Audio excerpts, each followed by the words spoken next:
होगी तो हम कितनी देर बाद प्रोटीन लेंगे, मतलब कितनी ड्यूरेशन में, क्योंकि प्रोटीन पूरी करनी है। देखिए टोटल प्रोटीन फर्स्ट करते हैं आप इंजर्ड है और आपको बढ़ानी पड़ गई है, 50 kg वजन है, 100 ग्राम लेनी है, तो आप 100 ग्राम पूरी कर सकते हैं 20 एक वक्त में करके के। प्रोटीन का एस्टिमेशन टाइम है तकरीबन 2 से 3 घंटे, 2 से 3 घंटे बाद रिवाइज कर सकते हैं। तो सर ये तो जनरल इंसान के लिए जो बॉडी बिल्डिंग के लिए उसके लिए कितनी चाहिए? बॉडी बिल्डर भी जनरल अगर एनाबॉलिक्स नहीं ले रहा जी अगर एनाबॉलिक्स नो जनरल हाँ जी जनरल में ले अगर एनाबॉलिक्स लेता है फिर चेंज होता है, तो ठीक है सर। फिर तो जनरल। देखिए जी अभी इसको हम बाद में करेंगे, यहाँ से स्टार्ट करें। अब बात ये है कि आप डाइट प्लान तो सही चला रहे हैं, सब कुछ चला रहे हैं, फिर भी वेट नहीं गिरता। ये फैट लॉस पे लेक्चर है छोटा सा मेरा, ये दुनिया का सबसे गजब का लेक्चर है। आप भी समझिए कि मैं इससे जो खा रहा है ना 6 करोड़ का, इसी से दूँ, किसी को नहीं बख्शा ये। इसके अलावा दुनिया में कोई फैट लॉस का प्रोग्राम नहीं है। जो बंदा आपको कहता है वो बेवकूफ़ बना रहा है, एंड पे आपको मेडिसिन पिलाएगा या कहेगा ए सप्लीमेंट खा लो, ए बर्नर खा लो, बस। और दुनिया में साइंस कोई नहीं है, क्योंकि इसमें स्टडी नहीं हुई इससे ज़्यादा। तो देखिए कि आप ये खातून को शायद कोई जानते हैं, बड़ा यूट्यूब पे इसने तहलका मचाया हुआ है, बहुत तंग किया हुआ है लोगों को। खैर मेरे साथ की अच्छी बातचीत है। ये खातून ये बन चुकी है, इधर देखिए ये खातून ये बन चुकी है। इन दोनों ने तहलका मचाया है यूट्यूब, मिलियन सब्सक्राइबर।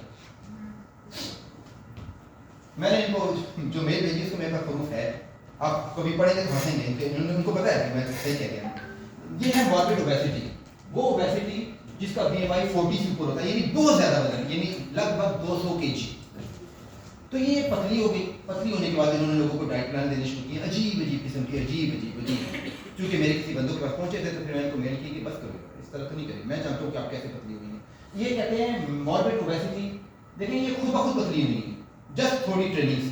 आपको दुनिया में बहुत से ऐसे लोग नजर आएंगे जो बेवकूफ़ किस्म के कोचिज के पास गए, रिजल्ट हो गया। कोचिज समझते हैं सही बता रहे हैं, कोचिज को गलत बता रहे हैं, कोचिज को खुद नहीं पता, लेकिन कोचिज को पता है कि एक कैलोरीज को जुबान में आप खड़े होकर पूछ लीजिए। मैं किसी लोगों से कहता हूँ कार्बोहाइड्रेट में कितनी कैलोरीज? 4, प्रोटीन में 4, फैट में, फाइबर में कितनी? नहीं आएगा जवाब। बहुत सी चीजें ऐसी पूछता हूँ जो बड़े बड़े न्यूट्रिशनिस्ट को नहीं पता होता, क्योंकि मुझे पता है कि उन्होंने पढ़ी नहीं है। तो इसका मतलब फिर कैसे डाइट प्लान बनाना अगर आपको ये भी नहीं पता। BMR के दुनिया में कितने फायदे हैं, पूरे पाकिस्तान में सिर्फ मैंने लोगों को पहली बार बताया था कि BMR के आप BMR से नोट कर सकते हैं कि 8 kg के चेस्ट से कितना आपकी कैलोरीज खर्च हुई थी। BMR से तो आप दुनिया के बड़े बड़े फायदे निकालते हैं, सर ऐसी बीमार के पीछे नहीं पड़े हुए।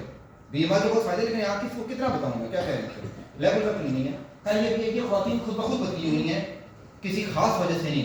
अब मैं आपको बताता हूँ कि क्यों पतली हुई है, जिस तरह आप भी हो सकते हैं। आगे चलिए, ये देखिए कुछ क्वेश्चन, ये क्वेश्चन अपनी जिंदगी में डाल दीजिए। ये क्वेश्चन पूछता है, पहला क्वेश्चन कि क्या आपको 3 खानों के बीच में स्नैक्स की जरूरत पड़ती है? अगर पड़ती है तो आप पतले नहीं हो सकते। दूसरा क्वेश्चन बताता है क्या आप 5 घंटे बगैर खाए पिए रह सकते हैं? अगर आपको भूख लग जाती है तो आप पतले नहीं हो सकते। ये सारी चीजें राणा साहब पे आप लगाएं, राणा साहब को इसकी जरूरत नहीं, उनको भूख ही नहीं लगेगी, अपने बिल्कुल परफेक्ट इस बारे में। अच्छा ये बता रहे हैं कि क्या आपको खाना ना मिले 5 घंटे तो आप गुस्सा आ जाता है, तो आप पतले नहीं हो सकते। ये बता रही है क्या आपको मच स्लीपी, खाना खाने के बाद बहुत नींद आती है, तो आप पतले नहीं हो सकते। ये बता रही है कि आपको रात को भूख लगती है जी, तो फिर आप पतले नहीं हो सकते। अगर आपके अंदर ये 5 चीजें हैं तो आप पतले नहीं हो सकते। आज मैं इसका हल बताऊंगा किस तरह आप इसको खत्म कर सकते हैं, बस इतनी सी गेम है। फिर आपको किसी डॉक्टर नबील की किसी न्यूट्रिशन की जरूरत नहीं है, कम से कम आप